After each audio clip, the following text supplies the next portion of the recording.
बहुत पुराने समय की बात है। एक भव्य राज्य था जहाँ एक राजा शासन करता था। उसकी रानी इतनी खूबसूरत थी कि मानो स्वर्ग से उतरी कोई अप्सरा हो। उनका जीवन सुखमय और शांत था।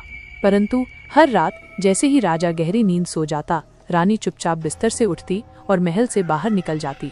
भोर होने से ठीक पहले सुबह के 3 बजे वो वापस लौट आती। राजा को कभी इस बात का पता नहीं चला।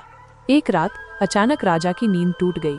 उसने देखा कि रानी बिस्तर पर नहीं थी। उसने सोचा कि शायद वो शौच के लिए गई होगी और फिर सो गया। लेकिन अगली रात भी यही हुआ, ठीक उसी समय। अब राजा के मन में शक पैदा हुआ, क्या रानी किसी और से मिलने जाती है? अगली रात राजा ने सोने का नाटक किया। ठीक आधी रात को रानी फिर उठी और चुपचाप महल से बाहर निकल गई। राजा ने फुर्ती से उसका पीछा किया। रानी अंधेरे जंगल की ओर जा रही थी, जहाँ घने पेड़ और गहरा सन्नाटा पसरा था। फिर जो राजा ने देखा, उससे उसकी रूह कांप गई। रानी ने अपने सारे वस्त्र उतार दिए। उसने एक चाकू से अपने ही हाथ को काटा और एक काले पत्थर की मूर्ति पर अपने खून की आहुति देने लगी। राजा की आंखें फटी की फटी रह गईं। वो इस भयानक दृश्य को देखकर जड़वत खड़ा था। रानी का चेहरा धीरे धीरे बदलने लगा। वो खूबसूरत हसीना जो पल भर पहले दिख रही थी, अब एक डरावनी चुड़ैल में तब्दील हो चुकी थी। वो जोर जोर से अट्टहास कर रही थी और कुछ रहस्यमयी मंत्रों का जाप कर रही थी। कुछ समय बाद वो फिर से चुड़ैल से रानी बन गई और चुपचाप अपने महल की ओर चल पड़ी। रानी के महल में पहुंचने से पहले ही राजा चुपके से अपने बिस्तर पर जाकर लेट गया, जैसे गहरी नींद में सोया हुआ हो। रानी आई और राजा के पास सो गई। अगली सुबह राजा ने रानी से कहा कि आज वो शिकार के लिए जंगल जाने वाला है। यह कहकर वह शिकार करने के बहाने महल से बाहर निकल गया।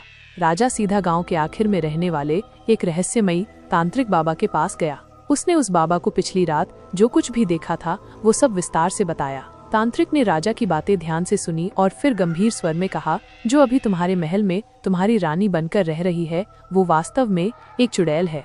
तुम्हारी असली रानी उसके कब्जे में है और वो चुड़ैल रानी का रूप धारण करके तुम्हारे पास रह रही है। ये चुड़ैल न जाने कितने ही राजाओं की बलि देकर हमेशा जवान और खूबसूरत बनी रहती है। वो तुम्हें भी अपने जाल में फंसाकर तुम्हारी बलि देने की योजना बना रही है। राजा यह सुनकर भयभीत हो गया। उसने पूछा, हे बाबा, इससे बचने का क्या उपाय है और मैं अपनी असली रानी को कैसे वापस पा सकता हूँ? तब उस तांत्रिक बाबा ने कहा, ध्यान से सुनो। जब रात में वो चुड़ैल अपनी तंत्र साधना करने जाएगी तो तुम चुपके से उसके पीछे जाना।